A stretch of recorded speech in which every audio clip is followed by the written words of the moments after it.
Nah, hold fire. This ain't a boxing channel. Listen, if you hear any noise in the background, it's my Rottweiler. I've got 2 Rottweilers. So today, what we're gonna do, because there's something a lot of people don't talk about, you know. Move back, get in the what do you call that? Anyways, just getting the video properly. But yeah, there's something we don't talk about. We're either embarrassed to talk about it. We don't really have enough conversation to ourselves, amongst ourselves. We hide away from it. And that topic, we're gonna talk about it today. It's called debt. I'm gonna give you the 101 of getting rid of all your debts. We've all been there. Me too. But before that, I need to sort the lighting, bruv. Before that, I need to get a trim, because my hair is a bit messy, and I'll be back. Right, I'm back. Fresh. Sometimes you gotta spice it up a bit. But anyways, without much further ado, let's get back into it. So the topic being debt. So I'm going to give you, I think it's listen, it works for me. It's not a universal rule that works for everyone, but I think I've had my fair share of debt. You know, it is something that a lot of people don't talk about openly, but I've had my fair share of debt. I've had my fair share of being extravagant, spending money on stupid things, ignoring my debt. I think it has a lot to do with being irresponsible as well. So, like, for example, my last year of uni, when I rented a flat, you know, off campus, a studio flat, and I was just irresponsible. It was my first time really living alone, you know, because previous to that, I'd done the whole sharing accommodation, living with friends, and so on and so forth. So someone always took responsibility of the bill, the most organized person, and that is, I'm in no means, shape, or form the most organized person. So anyways, by the time I left that particular accommodation, I owed a significant amount of money in rent. Not that I didn't have the money, but I felt like my money was better saved than paying my bills. But what I failed to realize is, not really, because if I've saved 5 grand and I still owe 6 grand, for example, I'm not worth what I've got in my savings or whatever assets I may have. I'm actually worth what I have after I deduct the money that I owe. So anyways, I ended up owing about 4 grand, I believe, when you added in the electric bill and gas and so on and so forth. I created a payment plan and I got rid of that. But I'm saying that to say this. Understanding and acknowledging your debt is completely important. I can't stress that enough. So for me, that's my first pointer, or my first rule when it comes to dealing with your debt. So it's easy to get those letters. It's easy to get those letters and say, "Ooh, I'm gonna deal with it. Deal with it another time. I'll deal with it another time," and you just keep putting it off. You know, they might have given you 14 days to pay. It might be a red alert letter, last action, you know, and you say, "I'll deal with it later." I'll deal with it later turns that debt from a £200 debt. It might be a parking ticket for originally £65. It turns it into £130, and then turns it into £235, then turns it into £400, £600, £700 once you start adding bailiff costs and debt collectors, and every time they visit your house, they add, I think, £100 to it. And before you know it, you've got a CCJ against your name. Now, it's affecting your credit profile adversely and so on and so forth. So it's important to acknowledge your debt. The best way of acknowledging your debt is, it's a simple practice. It's to write it all down. So whatever your debts are, just write it all down. In fact, I would go a step further. I would write down all my debts. I'm not saying your monthly payments. I'm just saying your debts. Write it all down, and then I'd write down all my expenses, and then I'll write down all my income. And out of that, I can then start working it out. An example being, I might owe, say, for argument's sake, I might owe £200 to Sky, for example, but my gym membership might be £70 a month. So now I know that by understanding and acknowledging my bill, doing this simple task and writing it all down, I can reduce my gym membership to something that costs, say, £20 a month, and the excess £50, I can just have an arrangement with Sky to pay it off like that. Simple. Now I don't have to worry about it. I'm not spending a penny more to get rid of that particular debt.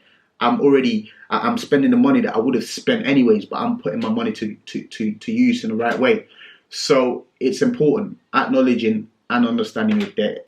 When an issue is too big, the next thing that creeps in is fear.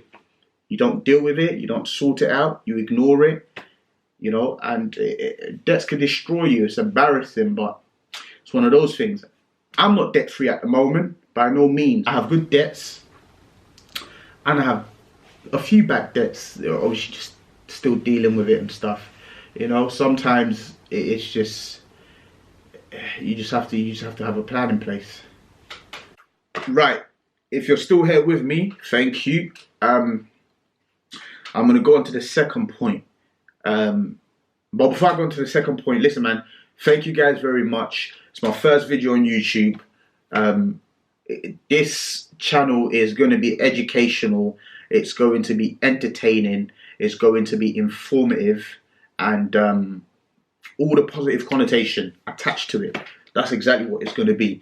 You know, I'm going to center it around following me in my personal life, whether it's the businesses that I am opening, or whether it's the struggles that I'm having with some businesses that I have, or it could be the properties that I buy, the wrong decisions that I've made. It could be just a whole host of things. It could be my travel, because I travel quite a lot.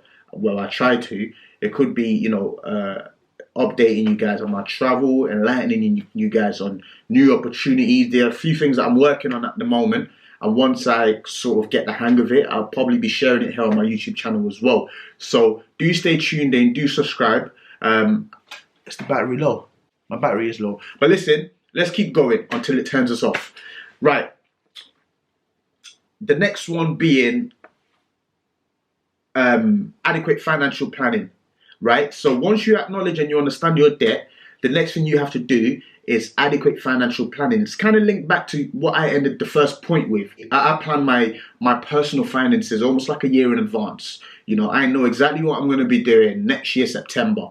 You know, I leave a few rooms for errors and so on and so forth, but it prevents me from making spontaneous purchases, spontaneous decisions. Because if I'm honest with you, spontaneous purchases, spontaneous decisions is what I call bad decisions a lot of the time, and that's what leads to debt.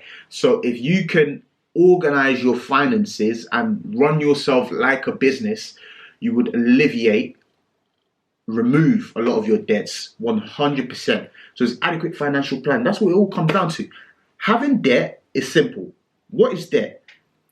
My definition of debt. Debt is having poor financial planning. Or let's say, what is bad debt? Bad debt is having poor financial planning. So now what happens once you fix the financial planning? Trajectory goes like this, right? So that brings me up to my next point, source of income. Again, you know, sometimes, you know, it's so easy for me to say, restructure your finances, have the right planning.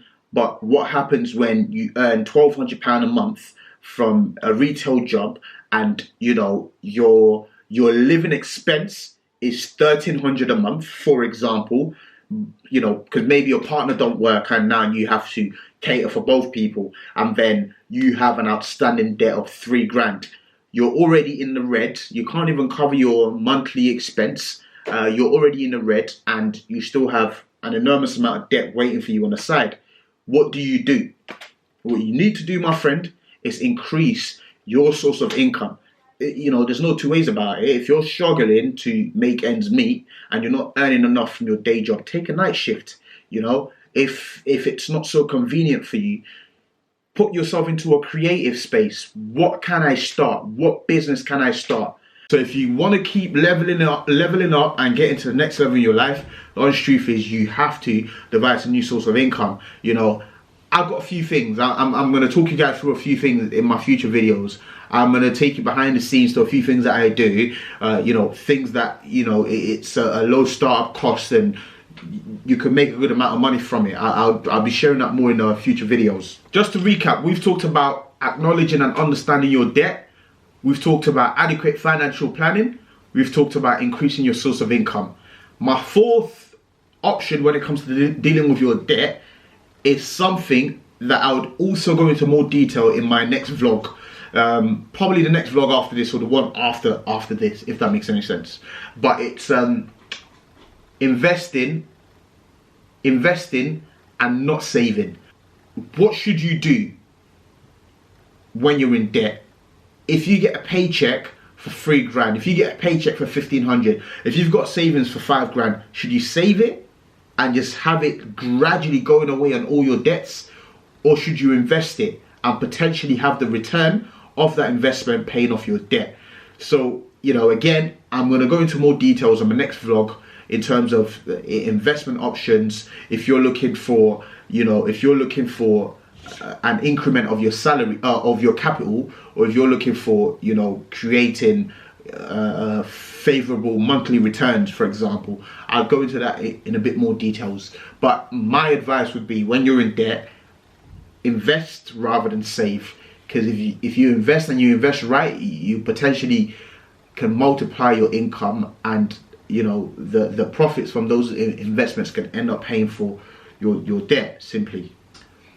The last and final option is common sense, you know, but unfortunately sometimes when you're in debt, common sense ain't too common. You know, the last option is avoid at all costs incurring any new bad debts. That's simple. If you owe X amount and you're still going off and getting finances, you're still going off and getting a car, you're still going off and buying furnitures on, you know, on 0% APR, paying 6 months time. We all know, rarely pay off in 6 months. You end up incurring the interest rate after 6 months. You know, the most irresponsible thing you can do when you're in debt is incurring new bad debts. It's one thing already having the debts in place and trying to clear it, but now you're in a downward spiral, because you can't. You're just digging a deeper hole. You're digging a deeper hole for yourself, because, you know, whilst you're paying this off and coming out of it, you're going down into this and going back into it. So yeah, you're out of it, but then 3 months or 12, 18 months down the line, you realize, oh, I've actually accumulated, you know, another X amount in new debt since I created the plan to pay off the old debt. Just to recap, if you do these 5 things and you do it well, I promise you, it might not happen immediately, but you'll get out of debt. Firstly is understanding and acknowledging your debts. Secondly is adequate financial planning. Third is increasing your sources of income. Fourth is investing and not saving. And 5 is making sure you don't incur any new debts. And listen, thank you if you tuned in all the way right till the end. Thank you. The honest truth is 90% of us are in debt. That's the honest truth. Whether it's student debt, whether it's the stupid loans that you've taken out, whether it's, you know, water bill, council tax, electric bill, rent, all of that stuff, car bills, behind your car payments. Honest truth is most of us are in debt, you know. So it's just being able to differentiate between good debts and bad debts, being able to structure your debts in the right way, you know. I could go on and give you another plan on how to actually structure out paying off the actual debts. There's obviously two approaches. You've got the snowball approach, you've got the avalanche approach. I usually use a mix of both, but I can do that another time. I just wanted to give you a snapshot of what you could do, generically speaking, to get out of debt. Thank you again, like I said, for listening. Do subscribe to the channel. If you like this content, smash it out. I'm not just gonna do contents like this. I'm gonna do a bunch of entertaining shit, a bunch of traveling. I'm actually going to Nigeria probably in a few days. Those are my Rottweilers. But before that, smash the like button, comment. Thank you.